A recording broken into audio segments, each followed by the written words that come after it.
പ്രിയമുള്ളവരെ, ഞാൻ പറയാൻ പോകുന്നത് പൊറോട്ടയുടെ കഥയാണ്. ഈ കഥയിലെ താരം മൈദയാണ്. ഈ കഥ ഓരോ മലയാളിയും കേൾക്കേണ്ട കഥയാണ്. കഥ തുടങ്ങുന്നത് അങ്ങ് ഇംഗ്ലണ്ടിലാണ്. കഴിഞ്ഞ നൂറ്റാണ്ടുകളിൽ ഇംഗ്ലണ്ടിൽ മൈദ ഉപയോഗം കൂടുതലായിരുന്നു. എന്നാൽ കാലം കഴിഞ്ഞപ്പോൾ അവരുടെ ആരോഗ്യം ക്ഷയിച്ചു തുടങ്ങി. കാരണം കണ്ടെത്തി. വില്ലൻ മൈദ തന്നെ. അങ്ങനെ 1949 ഇംഗ്ലണ്ടിൽ മൈദ നിരോധിച്ചു. കഥ തീർന്നില്ല, ഇവിടെ തുടങ്ങുന്നു. കേരളത്തിൽ ഏറ്റവും കൂടുതൽ ക്യാൻസർ രോഗികൾ ഉള്ളത് മലബാർ മേഖലയിൽ നിന്നാണ്. കേരളത്തിൽ ഏറ്റവും കൂടുതൽ പൊറോട്ട കഴിക്കുന്നത് ഈ മലബാറുകാർ ആണെന്ന കാര്യത്തിൽ ആർക്കും സംശയം ഉണ്ടാകാൻ തരമില്ല. പണ്ട് ഞാനും പൊറോട്ട ഉപയോഗിച്ചിരുന്നു. എന്നാൽ ഇതിന്റെ ദോഷവശങ്ങൾ മനസ്സിലായപ്പോൾ അത് നിർത്തി. മൈദ എന്തെന്നും എങ്ങനെ ഉണ്ടാക്കുന്നു എന്നും പറയാം. ഗോതമ്പിൽ പ്രധാനമായും 3 ഘടകങ്ങളുണ്ട്: ജം, തവിട്, എൻഡോസ്പേം.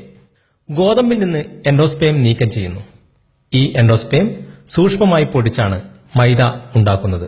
ഇങ്ങനെ പൊടിച്ച മൈദക്ക് മഞ്ഞ നിറമാണ്. ഈ നിറം കളഞ്ഞ് വെള്ള നിറമാക്കാൻ ബെൻസോയിൽ പെറോക്സൈഡ് എന്ന രാസവസ്തു ഉപയോഗിക്കുന്നു.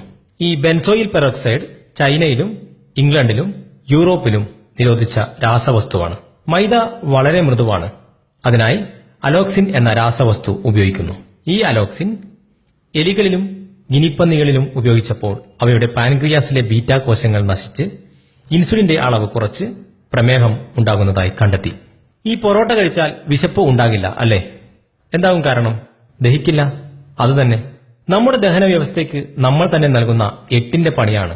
ഗോതമ്പിന്റെ വേസ്റ്റായ മൈദ അമേരിക്ക, ഇംഗ്ലണ്ട് തുടങ്ങിയ രാജ്യങ്ങൾ നമ്മുടെ ഭാരതം പോലുള്ള പട്ടിണി പാവങ്ങളുടെ നാടുകളിലേക്ക് കയറ്റുമതി ചെയ്ത് പണമുണ്ടാക്കുന്നു. നമ്മൾ അത് വാങ്ങി പൊറോട്ട ഉണ്ടാക്കി തിന്നുന്നു. പലരും ഇതൊന്നും സമ്മതിക്കില്ല. അവരോട് എനിക്ക് ഒന്നും പറയാനുമില്ല. എന്റെ പ്രിയ കൂട്ടുകാർ ആരും മൈദ പശ ഉണ്ടാക്കാൻ അല്ലാതെ ഭക്ഷ്യവസ്തുക്കൾ ഉണ്ടാക്കാൻ ഉപയോഗിക്കരുത്. ഈ സന്ദേശം എല്ലാവരിലും എത്തിക്കാൻ ശ്രമിക്കുക. നല്ലതും ചീത്തയും തിരിച്ചറിയാൻ നമുക്ക് ശ്രമിക്കാം.